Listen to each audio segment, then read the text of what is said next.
Halo teman-teman semua, jadi di materi 10, di tugas 10 kali ini, kita akan membahas tentang rasio materi. Jadi ini isinya tentang rangkuman-rangkuman dari tugas pertama sampai tugas 9 terakhir kemarin. Sebelumnya, perkenalkan nama saya Alsina Asfari dengan NIM 562020-017 dari D3 Teknik Informatika Fakultas Teknologi Informasi Universitas Kristen Satya Wacana. Kita masuk ke bab pertama. Di bab pertama ini ada materi tentang komputer, PC, dan laptop. Jadi komputer adalah peralatan elektronik yang menerima masukan data, mengolah data, dan memberikan hasil keluaran dalam bentuk informasi, baik itu berupa gambar, teks, suara, ataupun video. Fungsi dari komputer ini yaitu untuk data processing, data storage, data movement, data control. Nah, elemen dari komputer ini ada 3, yaitu hardware, software, dan brainware. Kemudian untuk komponen dari komputer ini juga ada 3, yaitu input, proses, dan output. Kemudian selanjutnya adalah laptop. Jadi laptop itu berasal dari kata lap yang artinya pangkuan, dan top artinya atas. Jadi secara sederhana pengertian laptop adalah komputer kecil yang bisa digunakan di atas pangkuan. Untuk fungsinya, fungsi laptop ini bisa untuk mengetik dan membuat presentasi, media hiburan, alat komunikasi, media penyimpanan data, untuk memudahkan pekerjaan, untuk desain, untuk editing video, dan foto. Kemudian yang ketiga adalah personal komputer atau PC. Jadi PC ini adalah perangkat komputer serbaguna yang memiliki ukuran, kemampuan, dan harga tersendiri yang hanya digunakan oleh individu atau pribadi atau personal untuk satu orang gitu. Jadi fungsi dari PC ini untuk mengolah data input dan menghasilkan output berupa data atau informasi sesuai perintah dari user atau pengguna. Nah, komponennya itu ada 3, yaitu hardware, software, dan brainware. Kemudian kita ke materi server dan perangkat jaringan komputer. Nah, server itu adalah suatu sistem komputer yang memiliki layanan khusus berupa penyimpanan data. Untuk jenis-jenisnya, server ini ada web server, mail server, database server, file server, DHCP server, proxy server, FTP server, dan game server. Sedangkan untuk perangkat jaringan komputer, perangkat jaringan komputer ini adalah perangkat yang digunakan untuk menghubungkan 2 atau lebih komputer sehingga dapat saling berbagi data. Untuk jenis-jenisnya, ini ada komputer server, komputer klien, HUB, router, NYC atau LAN card, switch, bridge, access point, modem, kabel, konektor, dan repeater. Kemudian materi selanjutnya adalah teknologi mobile atau wireless. Jadi, mobile teknologi atau teknologi mobile ini adalah istilah yang digunakan untuk menjelaskan berbagai macam tipe dari teknologi informasi komunikasi seluler. Jadi, teknologi mobile ini telah berkembang dengan sangat pesat pada beberapa tahun terakhir. Nah, evolusi teknologi mobile itu dari yang pertama, dari yang awalnya hanya 1G, terus berkembang jadi 2G, kemudian ada 2.5G, ada 3G, dan yang kita pakai sekarang adalah 4G, dan di masa depan itu akan ada yang namanya 5G. Kemudian wireless. Nah, wireless ini adalah jika dari arti katanya itu diartikan tanpa kabel, yaitu melakukan suatu hubungan telekomunikasi menggunakan gelombang elektromagnetik sebagai pengganti media kabel. Kelebihan dari wireless ini sebenarnya ada banyak, cuman salah satunya yang paling menonjol itu adalah sumber-sumber file bisa dipindahkan dengan mudah tanpa menggunakan media kabel. Untuk kekurangannya juga sebenarnya ini ada banyak, cuman pada intinya dan yang paling menonjol itu biasanya delay yang besar, yang cukup besar. Kemudian kita masuk ke bab 2. Di bab 2 ini ada materi hardware. Nah, hardware adalah komponen komputer atau elektronik yang mempunyai bentuk fisik yang dapat dipegang dan berkaitan dengan sistem komputer. Nah, fungsinya ini untuk memudahkan pengguna komputer dalam bekerja atau dengan adanya hardware yang lengkap, maka sistem komputer dapat berjalan dengan baik. Untuk fungsinya adalah sesuai dengan jenis hardware yang ada gitu.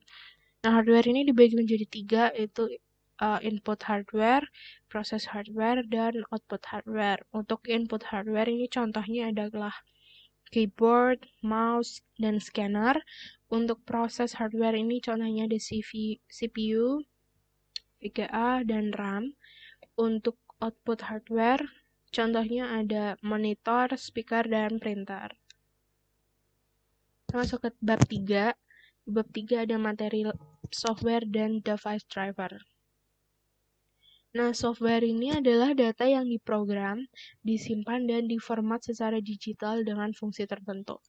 Nah, berdasarkan jenisnya nih, software dibagi menjadi 3, yaitu sistem operasi, bahasa pemrograman, dan program aplikasi. Nah, untuk jenis berdasarkan distribusinya ada beberapa, di antaranya ada firmware, freeware, adware, open source, malware, shareware, dan spyware. Sedangkan device driver ini adalah sebuah software yang mengizinkan sebuah komputer untuk mengakses sebuah hardware. Fungsi dari device driver ini adalah sebagai jembatan penghubung software dengan hardware, penerjemah data antara software dan hardware, pengontrol input dan output software terhadap hardware. Nah, mode pada device driver ini ada 2. Yang pertama user mode, yang kedua adalah kernel mode. Untuk user mode ini tidak dapat mengakses virtual address yang dicadangkan untuk operating system. Sedangkan untuk kernel mode, driver berbagi virtual address, sehingga apabila driver mengalami crash, maka seluruh OS atau operating system akan mengalaminya juga. Nah, untuk contoh device dari device driver ini ada CD-ROM driver, joystick driver, dan printer driver. Kemudian kita masuk ke materi software application dan operating system. Jadi software application itu adalah jenis software yang dirancang untuk menyelesaikan tugas-tugas spesifik dalam operating system. Nah, bentuknya itu bisa seperti package software, custom software, web application, open source software, shareware, freeware, public domain software. Nah, sedangkan operating system adalah perangkat lunak sistem yang mengatur sumber daya dari perangkat keras dan perangkat lunak serta sebagai daemon untuk program komputer. Nah, contohnya itu ada Windows, Microsoft DOS, Mac OS, Linux, dan Unix. Kemudian di materi 3 ada materi utility. Nah, utility ini adalah perangkat lunak komputer yang didesain untuk membantu proses analisis, konfigurasi, optimasi, dan membantu pengelolaan sebuah komputer maupun sistem. Nah, macam-macam dari utility ini ada program backup, program disk compression, program recovery, program antivirus, program disk checker and cleaners, program disk partition, program defragmentasi. Nah, untuk contohnya, untuk program antivirus ada Smadaf antivirus, contoh aplikasinya. Kemudian untuk program recovery data ada Recuva, sedangkan untuk personal firewall ada Windows Firewall. Kita masuk ke bab 4. Di sini ada materi tentang brainware, programmer, system analyst, network administrator, database designer, dan technical support. Nah, jadi brainware ini adalah istilah yang digunakan untuk manusia yang berhubungan dengan sistem komputer. Jadi, bahasa lainnya orangnya gitu yang mengoperasikan hardware, software gitu. Nah, fungsinya ini sebagai administrator, sebagai programmer, dan sebagai operator. Nah, programmer adalah seseorang yang mempunyai kemampuan dan keahlian dalam menguasai salah satu atau lebih bahasa pemrograman dalam dunia komputerisasi. Nah, tugas dari programmer ini untuk membuat dan mempersiapkan program yang dibutuhkan, serta juga dapat mendukung sistem komputer yang akan dibuat atau telah dirancang. Kemudian yang ketiga adalah sistem analis. Nah, sistem analis ini adalah seorang yang bertanggung jawab dalam merancang, mendesain, dan juga menganalisa program yang hendak dibuat maupun juga yang sudah jadi. Selanjutnya adalah network administration. Nah, tugasnya ini bertanggung jawab atas pemeliharaan perangkat keras komputer dan perangkat lunak yang terdiri dari sebuah jaringan komputer. Jadi biasanya network administration ini bertugas untuk melakukan konfigurasi, pemeliharaan, dan monitoring jaringan, di mana fungsinya itu untuk spesialisasi jaringan atau analisis jaringan. Kemudian yang kelima adalah database designer. Nah, database designer ini adalah seorang yang bertugas untuk mendesain database. Jadi tugasnya itu untuk merancang desain konseptual atau logical database, merancang desain database secara fisik gitu. Kemudian yang keenam ada technical support. Jadi technical support itu adalah layanan yang diberikan oleh suatu perusahaan untuk membantu mengatasi masalah klien dalam penerapan, pemakaian, dan konfigurasi perangkat keras atau perangkat lunak. Nah, biasanya bantuannya itu bentuknya bisa berupa email, tiket, SMS, chat, website, atau layanan telepon. Nah, masuk ke materi bab kelima, yaitu sistem komputasi. Nah, sistem komputasi ini ada cloud computing, grid computing, dan sistem komputer. Jadi cloud computing itu yang pertama adalah sebuah proses pengolahan daya komputasi melalui jaringan internet yang memiliki fungsi agar dapat menjalankan program melalui komputer yang telah terkoneksi satu sama lain pada waktu yang sama. Jadi strukturnya itu komputer front end, komputer back end, penghubung antara keduanya.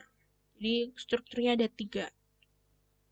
Contohnya itu ada Google Drive, Dropbox, SkyDrive, Microsoft. Nah, kemudian yang kedua adalah grid computing, adalah sekelompok komputer yang terhubung secara fisik, baik melalui jaringan atau dengan internet gitu. Untuk melakukan tugas khusus bersama seperti menganalisis data e-commerce dan memecahkan masalah yang kompleks gitu. Yang ketiga ada sistem komputer. Jadi, sistem komputer ini adalah suatu jaringan elektronik yang terdiri dari perangkat lunak dan perangkat keras yang melakukan tugas tertentu. Jadi, elemennya ada 4. Yang pertama hardware, kemudian sistem operasi, software, dan brainware. Kita masuk ke bab 6, yaitu computation regulation. Nah, kita bahas tentang UU ITE dulu ya. Undang-Undang Informasi dan Transaksi Elektronik atau UU ITE ini atau Undang-Undang Nomor 11 Tahun 2008 adalah undang-undang yang mengatur tentang informasi serta transaksi elektronik atau teknologi informasi secara umum. UU ITE disahkan tanggal 25 Maret 2008 melalui Depkominfo. Nah, denda yang kita dapat jika kita melanggar gitu kurang lebih 1 miliar rupiah. Jadi di dalam UU ITE ini ada 13 bab dan 54 pasal yang akan mengupas secara mendetail bagaimana aturan hidup di dunia maya dan transaksi yang terjadi di dalamnya. Nah, UU ITE sendiri dibagi menjadi 2. Yang pertama adalah pengaturan mengenai informasi dan transaksi elektronik, dan yang kedua adalah pengaturan mengenai perbuatan yang dilarang. Nah, kita masuk ke komputasi. Ini adalah pasal-pasal dari komputasi. Ada 12 kurang lebih. Nah, kita bahas yang nomor 10 tadi, yaitu adalah penempatan pusat data dan pusat pemulihan bencana serta mitigasi atas rencana keberlangsungan kegiatan penyelenggaraan. Jadi, pusat data atau data center yang dimaksud pada pasal 17 ayat 2 PPPSTE didefinisikan dalam penjelasan pasal 17 ayat 2 PPPSTE, yaitu suatu fasilitas yang digunakan untuk menempatkan sistem elektronik dan komponen terkaitnya untuk keperluan penempatan, penyimpanan, dan pengolahan data. Sedangkan yang dimaksud dengan pusat pemulihan bencana atau Disaster Recovery Center adalah suatu fasilitas yang digunakan untuk memulihkan kembali data atau informasi serta fungsi-fungsi penting sistem elektronik yang terganggu atau rusak akibat terjadinya bencana yang disebabkan oleh alam atau manusia. Nah, sanksi atas pelanggaran pasal 17 ayat 2 ini tidak diatur secara tegas. Nah, kemudian kita akan bahas tentang telekomunikasi. Jadi, Undang-Undang 36 tahun 1999 tentang telekomunikasi didefinisikan bahwa telekomunikasi adalah setiap pemancaran, pengiriman, dan atau penerimaan dari hasil informasi dalam bentuk tanda-tanda isyarat, tulisan, gambar, suara, dan bunyi melalui sistem kawat, optik, radio, atau sistem elektromagnetik lainnya. Nah, Undang-Undang Nomor 36 Tahun 1999 ini tentang telekomunikasi disahkan Presiden Baharudin Yusuf Habibie pada tanggal 8 September 1999 di Jakarta. UU 36 Tahun 1999 tentang telekomunikasi diundangkan Menteri Sekretaris Negara Muladi pada tanggal 8 September 1999 di Jakarta. Nah, undang-undang ini diundangkan dan ditempatkan pada Lembaran Negara Republik Indonesia tahun 1999 nomor 154. Penjelasan atas UU 36 tahun 1999 ini tentang telekomunikasi ditempatkan pada tambahan Lembaran Negara Republik Indonesia nomor 3881. Kita masuk ke bab 7.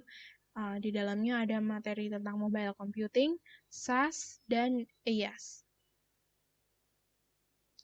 Jadi, mobile computing adalah seperangkat benda atau teknologi yang memiliki teknologi canggih yang sering disebut sebagai mobile computer atau portable computer dan mampu melakukan komunikasi dengan jaringan tanpa kabel atau nirkabel, walaupun user atau pengguna dari alat tersebut sedang melakukan perpindahan.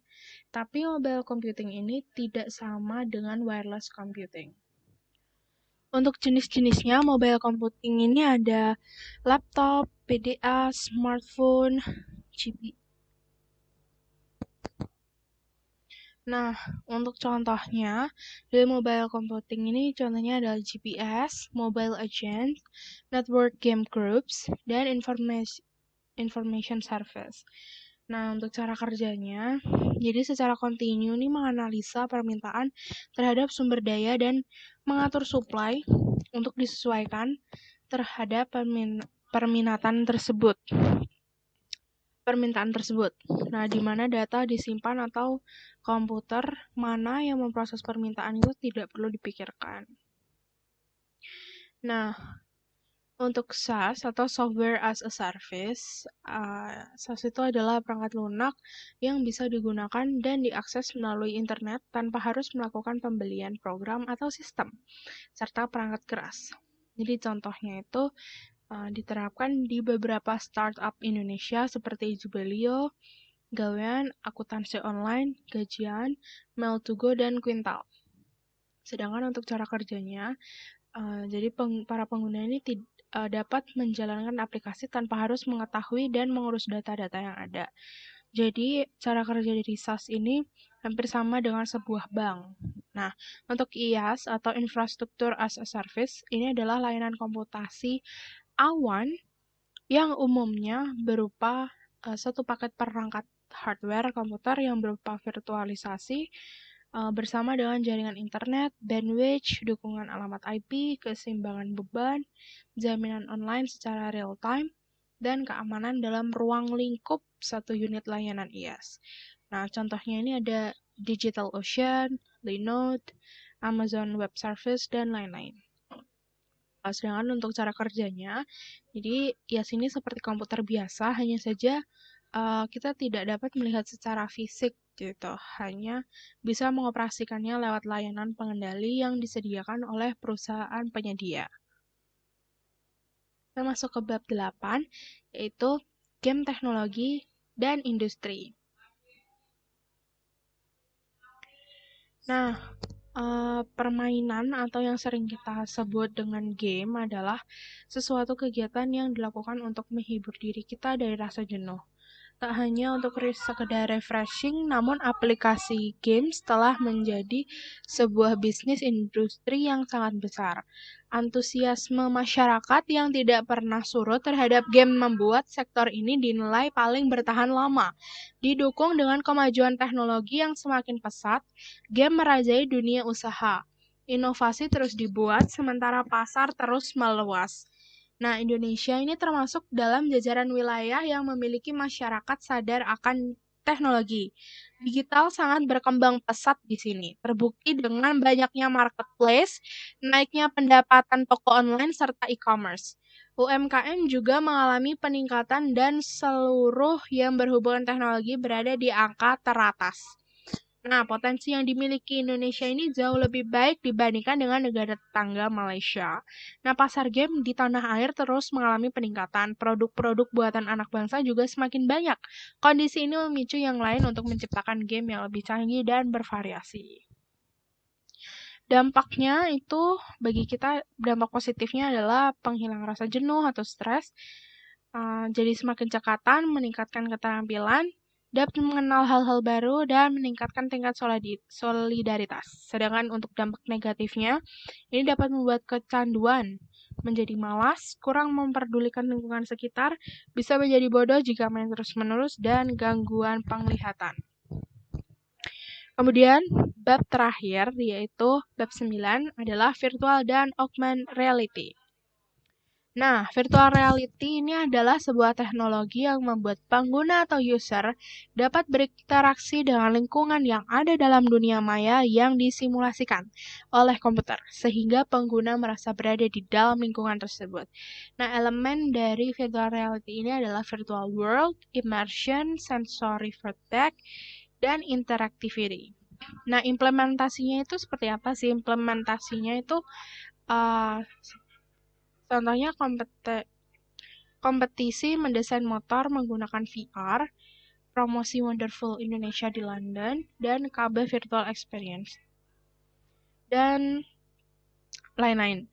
Kemudian yang kedua adalah augmented reality. Jadi augmented reality ini adalah sebuah teknologi yang mampu menggabungkan lingkungan nyata dengan objek virtual atau 2D dan 3D bersama-sama ke dalam satu tampilan output menjadi sebuah realitas yang baru. Nah, metodenya ini adalah marker augmented reality, markerless augmented reality. Nah, di dalam markerless augmented reality ini ada face tracking, 3D object tracking, motion tracking, GPS tracking, dan untuk implementasinya, contohnya seperti game Pokemon Go, jika di bidang bisnis seperti di IKEA, dan pada bidang fashion adalah Fashion Zara. Sekian presentasi dari saya. Jika ada kesalahan pengejaan dan juga pengucapan, saya mohon maaf. Untuk materi lebih jelasnya ada di materi-materi tugas 1 sampai 9. Terima kasih, salam sejahtera untuk kita semua.